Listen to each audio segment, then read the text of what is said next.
அழைப்பு மணியின் ஓசை கேட்டு கதவை திறந்தவர் திகைத்தார்.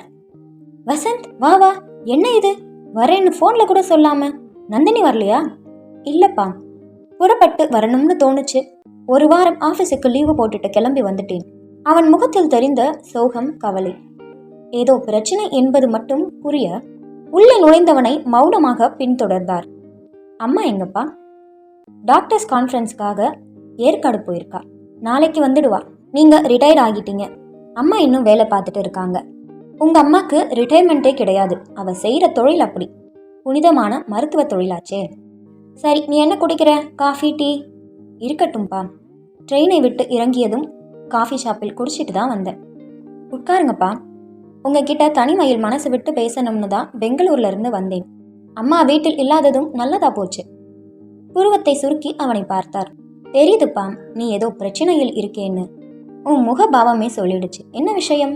மென்மையாக கேட்கும் அப்பாவை பார்த்தான். நான் பெரிய தப்பு பண்ணிட்டேன்னு தோணுதுப்பா. நந்தினியை நான் கல்யாணம் பண்ணினது, என் வாழ்க்கைய நான் தொலைச்சிட்டேனோன்னு பயமா இருக்குப்பா. 3 வருடமாக காதலித்து ஒருவரை ஒருவர் நன்கு புரிந்து கொண்டு இவளை தான் கல்யாணம் பண்ணிப்பேன் என்று திடமாக முடிவு செய்து அவன் விருப்பப்படித்தானே நந்தினியின் கழுத்தில் தாலி கட்டினான். திருமணம் முடிந்து 1 வருடத்திற்குள் இது என்ன கசப்பான வார்த்தைகள்? புரியாமல் அவனை பார்த்தார். ஆமாப்பா, என்னோட தனித்தன்மைய இழந்துட்டேன்னு தோணுது. எல்லாமே அவ விருப்பப்படிதான் நடக்கணும்னு எதிர்பார்க்கிறா. தானும் சம்பாதிக்கிறேங்கிற திமிர் அவ உடம்புல ஊறி போயிருக்கு. வெளியே போறது வரது சமையல் எல்லாமே அவ விருப்பம்தான். அது மட்டும் இல்ல, நானும் வேலைக்கு போறவ, நீங்களும் வீட்டுல வேலைகளை பார்த்துக்கணும்னு கட்டாயப்படுத்துறா. அவளோட போராடி தோத்து போயிட்டேன்பா. எது பேசினாலும் அது விவாதமாக மாறி சண்டையில் தான் முடியுது. என்னோட ஒத்து போகிற எண்ணம் அவ மனசுல துளி கூட இல்ல. பேசாம 2 பேரும் நல்லபடியா பிரிஞ்சிடுறது தான் நல்லதுன்னு எனக்கு தோணுது. வசந்த், உன் மனசுக்கு பிடிச்சவளை தான் உன் விருப்பப்படி கல்யாணம் பண்ணிக்கிட்ட. நாங்க எந்த காலத்திலும் உன் விருப்பத்துக்கு தடை சொன்னதில்லை. இப்போவும் நான் உனக்கு புத்திமதி சொல்லணும்னு நினைக்கல. இது உன் மனசு சம்பந்தப்பட்ட விஷயம். அடுத்தவங்க சொல்லி அதை சரிப்படுத்த முடியாது. நீ புறப்பட்டு வந்ததும் நல்லதா போச்சு. தனிமைதான் நல்ல விதமாக யோசிக்க வைக்கும். என்னை பொறுத்தவரை உன் மேலையும் நந்தினி மேலையும் எந்த தப்பும் இருக்கிறதா தோணல. எந்த முடிவுக்கும் உடனே வந்துடக்கூடாது வசந்த். யோசனை பண்ணி முடிவு பண்ணலாம். வசந்த், என்னடா இது, நீ மட்டும் புறப்பட்டு வந்திருக்க? நந்தினியை கூட்டிட்டு வரக்கூடாதா? அவளை பார்த்து நாளாச்சு. வேலை வேலைன்னு உடம்பு கெடுத்துக்கிறாளா? அடுத்த முறை அவசியம் அவளையும் கூட்டிட்டு வாப்பா. மருமகளை பற்றி ரேவதி விசாரிக்க மௌனமாக இருந்தான் வசந்த். இன்னைக்கு நான் ஹாஸ்பிட்டலுக்கு லீவு போட்டிருக்கேன். இன்றைய சமையல் உன்னோட ஸ்பெஷல். ஃப்ரைட் ரைஸ், பன்னீர் பட்டர் மசாலா, ஓகேவா? கலகலப்பாக பேசும் அம்மாவை பார்த்தான். அம்மா எவ்வளவு நல்லவள். இந்த வயதிலும் சுறுசுறுப்பாக இயங்கி அடுத்தவர் மனம் கோணாமல் பேசும் அம்மா. உன்னிடம் நந்தினியை பிரிய போகிறேன் என்பதை எப்படி சொல்வேன்? மனம் தவித்தது. எங்கே வசந்த், அப்பாவை 1/2 மணி நேரமா காணோம். அதற்குள் அங்கு வந்தவர் மனைவியை புன்னகையுடன் ஏறிட்டார். எங்க போனீங்க? இன்னைக்கு நம்ம சமையல் மெனு என்ன தெரியுமா? ஃப்ரைட் ரைஸ் செய்ய போற. அம்மாவும் பிள்ளையும் பேசிட்டு இருக்கட்டுமேனு நான் தான் ஃப்ரிட்ஜில் இருந்து காய்கறிகளை எடுத்து வெட்டி வச்சுட்டு வந்தேன். உங்களை பத்தி எனக்கு தெரியாதா? நானே உங்ககிட்ட இந்த உதவி கேட்கணும்னு நினைச்சேன். என் மனதில் இருப்பதை புரிஞ்ச மாதிரி உடனே செஞ்சிட்டீங்க. அம்மாவும் அப்பாவும் இப்படி அந்யோன்யமா பேசிக்கொள்வது மனதுக்கு எவ்வளவு இதமாக இருக்கு.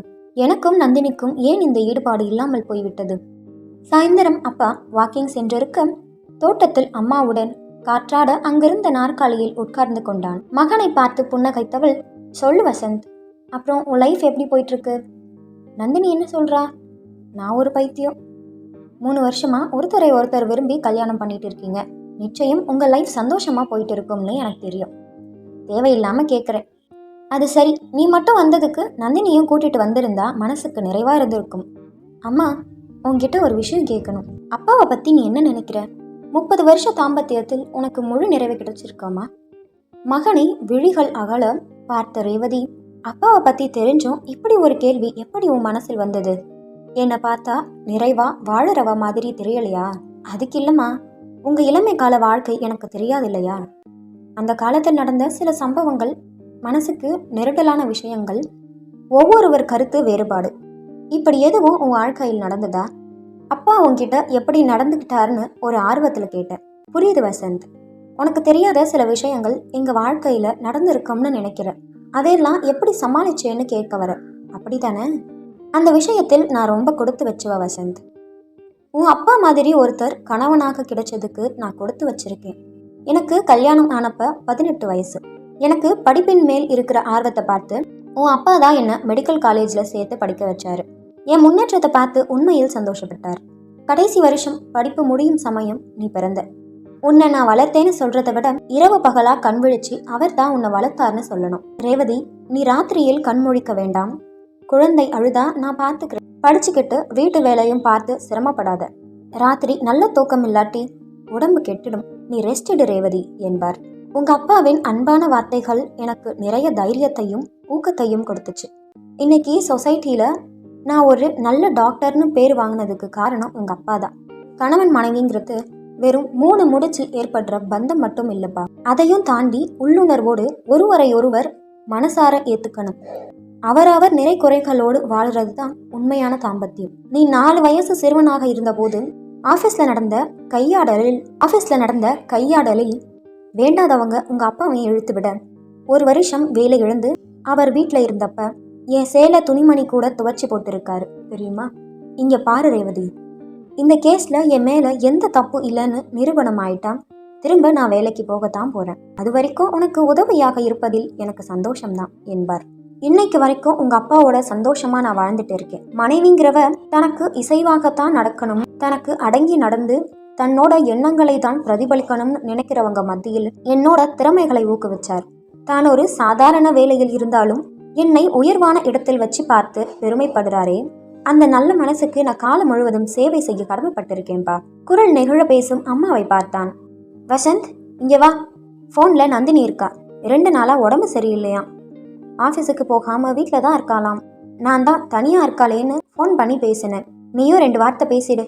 ரேவதி அழைக்க ஃபோனை வாங்கி, என்ன உடம்பு சரியில்லையா என்றான். ஆமாம், காய்ச்சல் அதிகம் இருக்கு. மாத்திரை போட்டுட்டு வீட்டில் இருக்கேன். நீங்க தான் நான் எப்படி போனா என்னன்னு விட்டுட்டு போயிட்டீங்க. நீங்க பக்கத்துல இருந்தா அதுவே எனக்கு பெரிய பலம்னு உங்களை பிரிஞ்சு இருக்கிற இந்த சமயத்துல தான் தோணுது. நானும் வார்த்தைகளாலே உங்களை நிறைய காயப்படுத்தி இருக்கேன். உங்ககிட்ட நான் அன்பை காட்டுறதை விட ஆத்திரத்தை அதிகம் காட்டுனதாலே தான் உங்க மனசுல இருந்து விலகிட்டேன்னு தோணுது. உங்க மனசுல இருந்து விலகிட்டு வரேன்னு இந்த தனிமை எனக்கு புரிய வச்சிருச்சு. நீங்க எப்போ வரீங்க? குரல் தழுதழுக்க நந்தினி பேச உள்ளுக்குள் உடைந்து போனான் வசந்த். நானும் ஈகோ பார்த்து நந்தினி விஷயத்தில் கடுமையாகத்தான் நடந்திருக்கேன். அம்மா சொன்னது போல் அவரவர் நிறை குறைகளோடு மனசார ஏத்துக்கிறது தான் உண்மையான தாம்பத்தியம். நானா நீயாங்கிற போட்டிக்கே இதில் இடமில்லை. இப்படி ஒரு அம்மா அப்பாவுக்கு மகனாக பிறந்த நானா இப்படி நடந்து கொள்கிறேன். என்னங்க பேச்சையே காணோம். இன்னும் என் மேல இருக்கிற கோபம் குறையலையா? சாரிங்க. அதெல்லாம் இல்லை நந்தினி. இன்னைக்கு ஈவினிங்கே ஃப்ளைட் பிடிச்சு ராத்திரிக்குள் அங்கே வந்துடுறேன். Take care. என்றும் இல்லாத அன்பும் பாசமும் வழிய பழைய வசந்தாக மகன் பேச அவன் மனதில் ஏற்பட்ட சலனங்களும் சஞ்சலங்களும் மறைந்து விட்டதை புரிந்து கொண்டார் அப்பா. அவன் அருகில் வந்து அன்புடன் அவனை தட்டி கொடுத்தார்.